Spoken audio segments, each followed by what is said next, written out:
Well, hello to all of my methodical researchers out there. In our last video, we went over cases with the focus on their general characteristics and attributes. And in this video, we are going to discuss the best way to find those cases. Now, when it comes to case law, our universe of potentially relevant sources is usually going to be larger than what we saw with secondary sources and with codified law, which does create some distinctive difficulties. But to deal with these challenges, we need to be especially sure to take a focused and structured approach to finding cases. We need to be very conscious of our strategy. Now, throughout this fourth step of the legal research process, mandatory authority will be our lodestar. We want cases from higher courts that are within our jurisdiction. In our fact patterns, we often find ourselves in the Fulton County Superior Court.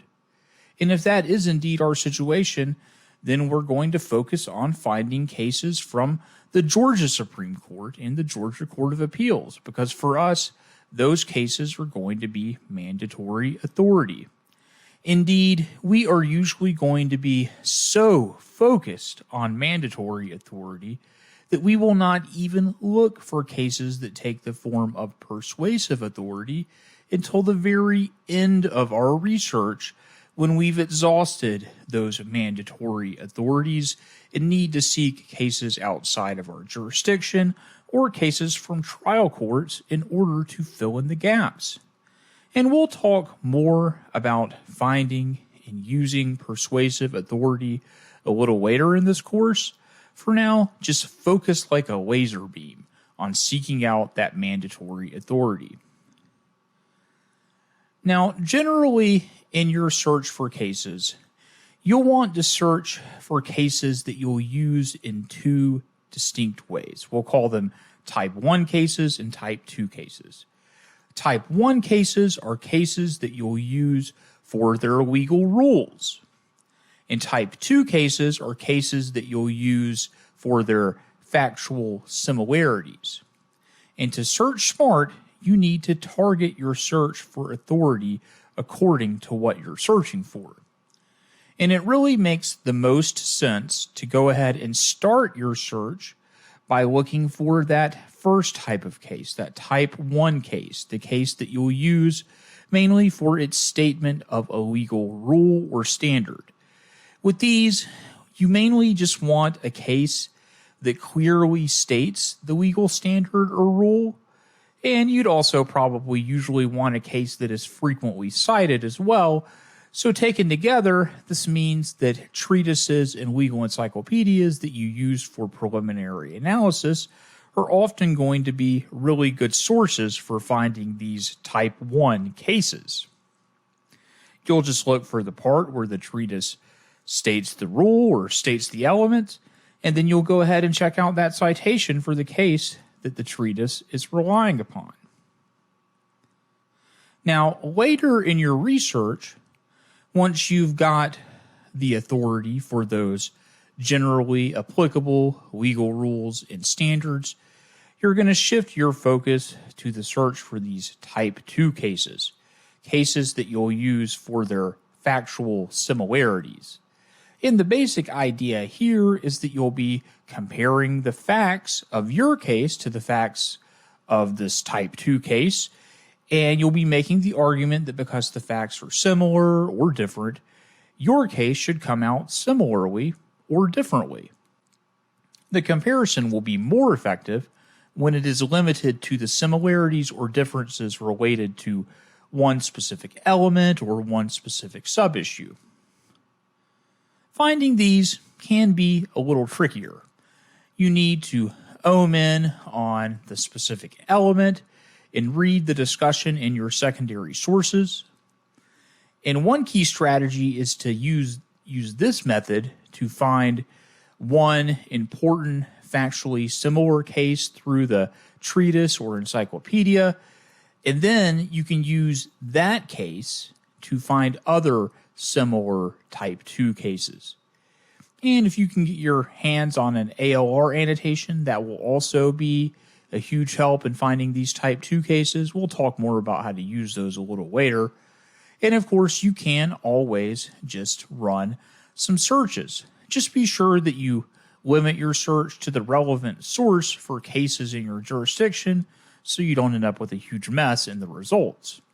And it can also be helpful to target your search at the synopses or the headnotes, because they do tend to use more standardized language than the opinions, and they're set up in a way that will encompass most or all of the relevant synonyms without you having to actually remember all those terms. However, we also want to be sure that we're not putting the cart before the horse. We need to make sure that our quest to find cases fits into our overall legal research process. If it doesn't, we're going to end up doing more work than we really need to, and who wants that? Now, normally, you'll actually find most of the cases that you need in the first 3 steps of that legal research process. This will allow us to create efficiency by leveraging the power of resource connectivity. So yes, when you are doing your preliminary analysis, you also need to be on the lookout for potential cases in the treatise or legal encyclopedia of your choice. And as I mentioned earlier, this can be an especially helpful strategy for finding those type 1 cases, since the treatise will usually give us the legal rule or standard, and often that'll include a citation to a case. Let's go back in time for an example to an earlier video where we preliminarily analyzed a fact pattern involving a potential battery via secondhand marijuana smoke. And to do that preliminary analysis, we used the Georgia jurisprudence chapter on assault and battery. And in that chapter, we found this one section specifically with the elements of battery that I've got pulled up here. And it really does give us quite a variety of different legal rules and different legal standards that could potentially be relevant for us. So we've got this legal rule that any unlawful touching would be actionable as a battery. And here we've got the proposition that contact proceeding from rudeness is as offensive and harmful as that which proceeds from anger or lust, and in law constitutes an assault and battery. Another one that could conceivably be helpful as well. So it's not necessarily just like the number 1 black letter rule providing like the elements of battery that could be helpful, but also just all of these other propositions about different aspects of battery that would fall under these sort of type 1 cases that we're trying to find. But we'll stick with just the basic legal rule that defines battery, which is our first sentence here. The act of intentionally causing physical harm to another is actionable civilly as a battery. And for that rule, Georgia jurisprudence cites to a case that we find in the footnotes here. This Ellison versus Burger King Corporation. So at the time of our preliminary analysis, when we first encountered this case after we read that legal rule, we would go ahead and save the case in our folder and make sure to jot down that case citation in our plan along with some sort of note to describe its significance. And now that we have entered the case step of our legal research process, we would want to actually take a closer look at this Ellison case to make sure it's a good choice for our situation. So yes, you'll be able to find some type 1 cases during your preliminary analysis for sure, but you should also keep an eye out for the type 2 cases as well. This will require you to read a little more closely. But yeah, let's take a look. Going back to our battery via secondhand smoke hypothetical, we're looking at that same Georgia jurisprudence section. And we see that this section actually mentions the idea that something as ephemeral and indirect as pipe smoke can cause a battery, and it actually gives a citation to this case where that actually happened. So when we came across that initially during our preliminary analysis, we would definitely want to save it in a folder, carefully noted in our legal research plan.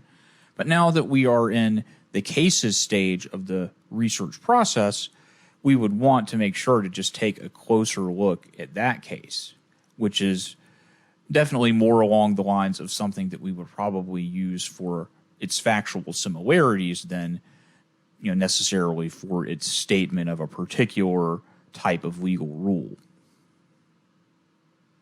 And you should also make a point of seeking out cases during step 3 of our research process, where we deal with codified law, often in the form of a statute. During this step, you'll want to use statutory annotations to find relevant cases of both types. So let's travel back in time once again, this time to the fact pattern that you saw in your Module 2 assignment, where we were researching whether Peachtree Partners had committed the tort of fraud against Juanita when the rental discount that she saw and asked about wasn't actually applicable to the apartment she decided to lease, and their agent just totally failed to mention this little fact to her. And when we looked at the Georgia jurisprudence entry for fraud, it gave us a citation for Georgia's fraud statute, which I've went ahead and just pulled up for you here. And as you know, you'll find those invaluable annotations under Notes of Decisions.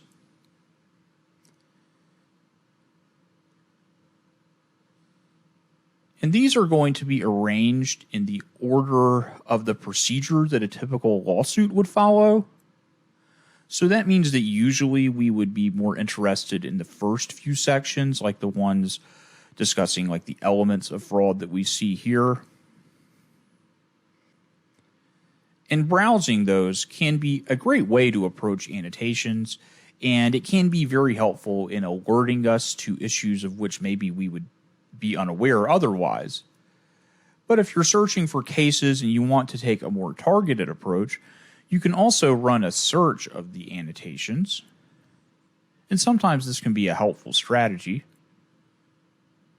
And since we are interested in the aspect of the agent's silence, we're just going to run a search for that and see what we find.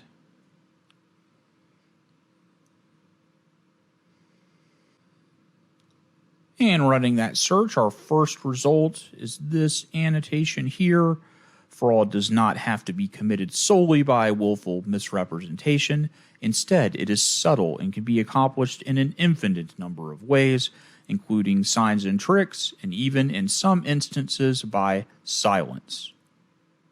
And that's how it describes the relevance of this easy serve convenience stores case that we see here to this specific issue when it comes to claims under this fraud statute.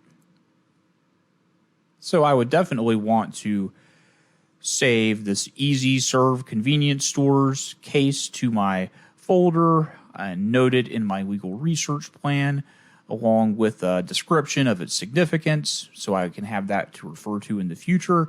And when I'm ready to move on to step 4, to the cases step of our process, I'm going to make sure to take a closer look at this particular case to assess its relevance to our factual scenario and to our legal issues.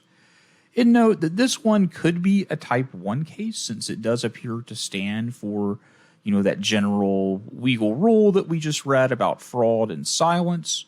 Or it could be a type 2 case, depending on how factually similar it is to our own fact pattern. We'd really have to read it to see how we would want to use it.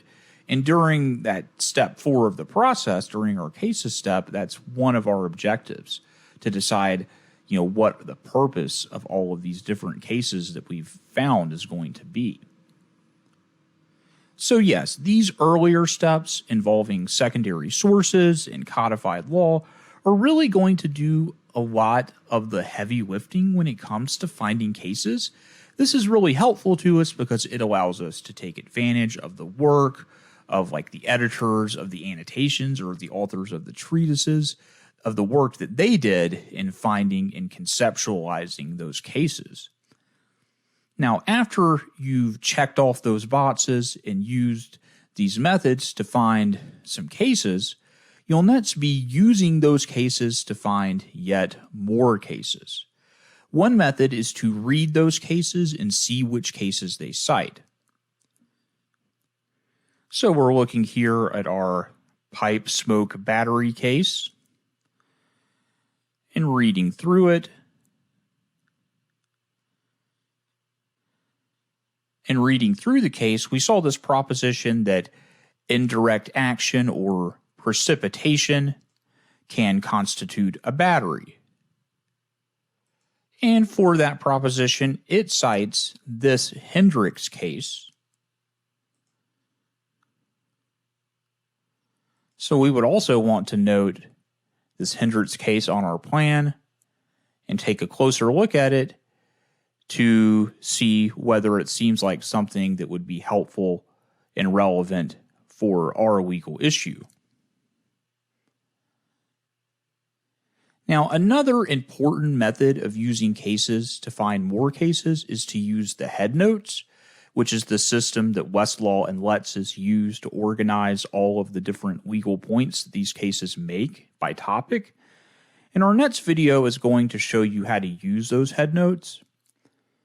But for now, it is mainly important that you strategically seek out Type 1 and Type 2 cases that take the form of mandatory authority, and that you leverage your preliminary analysis and your statutory annotations in your search. Okay, that's all I have for now. Until next time.